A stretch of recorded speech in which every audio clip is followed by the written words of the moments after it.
Petunjuk hikmah nikmat dari pelacur. Ya Allah, ternyata hamba yang selalu ingin selalu dekat dengan Engkau, namun dosa selalu menghampiri. Di mana ada kenikmatan, di situ datangnya dosa, dan Engkaulah yang maha mengetahui segala perbuatan setiap manusia. Hamba sadar yang Engkau katakan. Maka nikmat Tuhanmu yang manakah yang kamu dustakan? Astagfirullahaladzim ya Allah.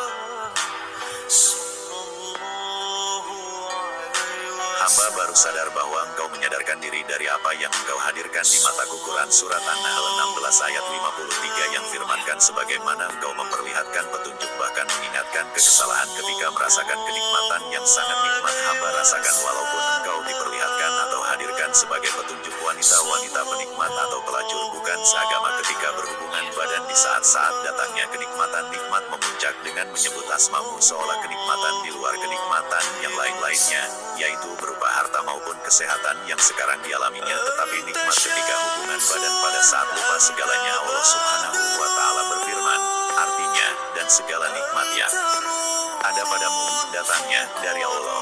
Kemudian apabila kamu ditimpa kesengsaraan, maka kepadanya lah kamu meminta pertolongan. Quran Surat An-Nahl 16 ayat 53. Maha benar segala firman-Nya. Ya Allah Subhanahu wa Ta'ala, kini hamba merasa teguran dari Engkau. Hamba mohon ampunan yang membuat hamba takut akan sengsara akibat kurang faham etika dalam beragama, yang mana ketika berhubungan badan menurut para ulama dahulu itu disaksikan oleh ribuan malaikat, yang pastinya hubungan itu halal atau tidak karena disaksikan oleh malaikat. Dalam artian berhubungan badan itu sama istri sendiri atau perselingkuhan, bahkan homo, lesbi, bahkan perkosaan, inilah yang akan dilaporkan kepada Allah Subhanahu wa Ta'ala oleh para malaikat. Masalahnya ini adalah anugerahnya Allah Subhanahu wa Ta'ala yang tidak boleh sembarangan. Di mana kenikmatan itu bukan saja mendapatkan rezeki berupa harta saja atau sakit yang membuat sengsara dan sehat, ternyata kenikmatan bersetubuh itu lebih dari mabuk kepayang daripada mendapatkan ratusan juta rupiah, bahkan diberikannya keturunan dari anak-anak hingga cucu laki-laki dan perempuan. Sekali lagi hamba mohon ampunan atas kesalahan yang selama ini rasakan, dan mohon sehatkanlah agar hamba selalu dapat menikmati yang telah Engkau ajarkan, walaupun petunjuk itu tidak pantas karena mereka itu melakukan hanya pencari uang dari hasil jual diri saja demi mendapatkan uang. Di samping itu mereka seolah memberikan kemesraan.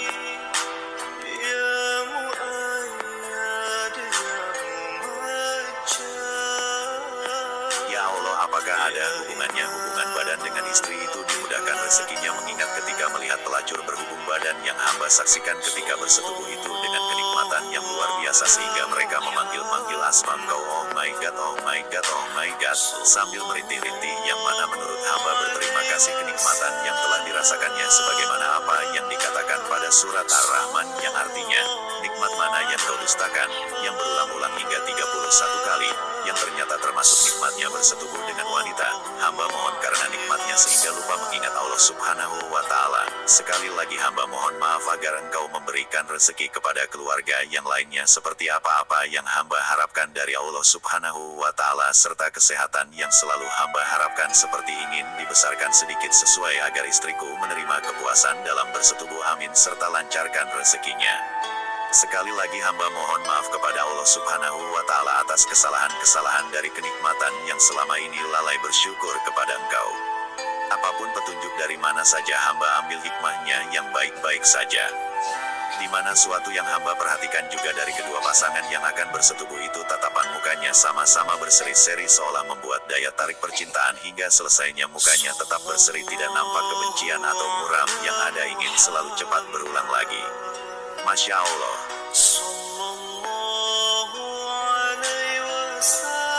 Ya Allah Subhanahu wa Ta'ala, ketika hamba bersyukur kepada Engkau, tiba-tiba ada sesuatu yang menjelaskan apa-apa yang diungkapkan, ada yang menceritakan dalam diri, yaitu, tahukah bahwa itulah tanda roh dan alam menyatu dalam diri atau jasad atas perintah Allah Subhanahu wa Ta'ala agar semua alam ini sujud dan melakukan sholat.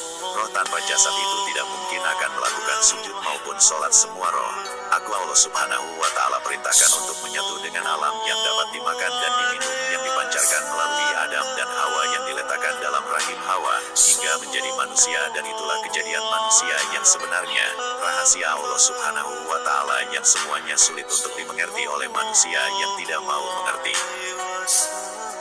Dan perlu juga diketahui apa-apa yang dimakan itu atas perintah Allah Subhanahu wa Ta'ala, dan bahwa makanan itu yang telah menjadi air mani itu atas perintah Allah Subhanahu wa Ta'ala untuk menjadikan manusia, di mana air mani itu diperintahkan untuk menyusun tubuh ketika sebagaimana Quran Surat At-Tawir 81 ayat 7 artinya, dan ketika roh-roh dipertemukan dengan tubuh.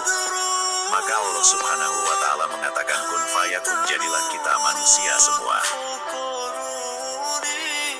Dan air mani itu telah Allah Subhanahu wa Ta'ala telah diberi tugas khusus untuk berhubungan badan. Itulah air mani penggunaannya yang ada pada jasad guna menumbuhkan kondisinya jasad dari mulai sumsum tulang hingga menjadikan kuku dan rambut serta apa-apa yang dimakan itu semuanya rahmatullah, tidak membahayakan kecuali yang berlebihan atau serakah dalam perbuatan dalam mencarinya, sebagaimana Quran Surat Al-Infitar 82 ayat 7 artinya, yang telah menciptakanmu lalu menyempurnakan kejadianmu dan menjadi susunan tubuhmu seimbang. Dan berhati-hatilah itu yang akan dipertanggungjawabkan di akhirat nantinya. Ya Allah, mengapa hanya kepada hamba Engkau saja yang berkata-kata dalam diri? Semoga petunjuk ini menjadikan ingatan bahwa petunjuk dari mana saja datangnya, sekalipun datangnya dari yang tidak sesuai, namun ternyata yang dapat kita ambil dari makna yang baiknya saja dan yang buruk untuk dijauhkan.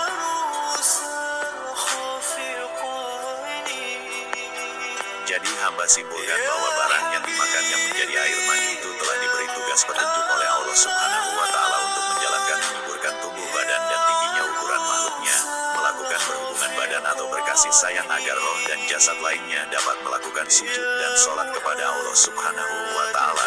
Begitu juga banyak pepohonan dan hewan yang bisa dimakan dengan atas perintah Allah Subhanahu wa Ta'ala ikhlas dibunuh oleh manusia untuk menjadi makanan serta obat herbal sebagai penjaga penyakit. Dan ingat, ketika mau membunuhnya dan mau memakannya, izinkan kepada Allah Subhanahu wa Ta'ala dengan mengucapkan Allahumma barik lana wa qina azabannar. Maka disinilah Allah Subhanahu wa Ta'ala memberikan rezeki kepada umat yang berakal dan berpikir. Yang perlu dijadikan pedoman seandainya baik laki-laki maupun wanita sebagai suami istri, kiranya bila ingin berhubungan badan apapun suasananya harus dijalani, karena yang akan keluar itu air mani atas perintah Allah Subhanahu wa Ta'ala, maka akan diganti melalui rezeki dari yang tidak disangka-sangka. Dan ingat larangannya, pertama apabila sedang haid dan memasukkan ke lubang kotoran, dan yang kedua jangan mengingkari suami atau mengingkari istri, maka Allah Subhanahu wa Ta'ala akan menutup rezekinya dan sebagai hadiahnya adalah dosa yang menjadikan api neraka. Jadi kita ambil kesimpulan bahwa makanan yang dimakan yang diproses dalam perut itu menjadi air mani itu terbagi beberapa bagian, diantaranya mempertinggi badan yang ditentukan oleh Allah Subhanahu wa Ta'ala dan memperbaiki jasad yang rusak dan lain-lainnya. Begitu juga adanya makanan yang Allah Subhanahu wa Ta'ala jadikan air mani cinta baik pada laki-laki maupun wanita yang harus dikeluarkan melalui hubungan badan. Awas, hati-hati bahwa air mani itu mempunyai roh atau nyawa ketika digunakan dengan tidak sesuai baik oleh istri atau suami, misalkan untuk melacur atau digunakan kepada suami atau istri orang lain, maka air mani itu mengadu kepada Allah Subhanahu wa Ta'ala, maka mereka akan lambat laun akan menjadi musibah dunia akhirat. So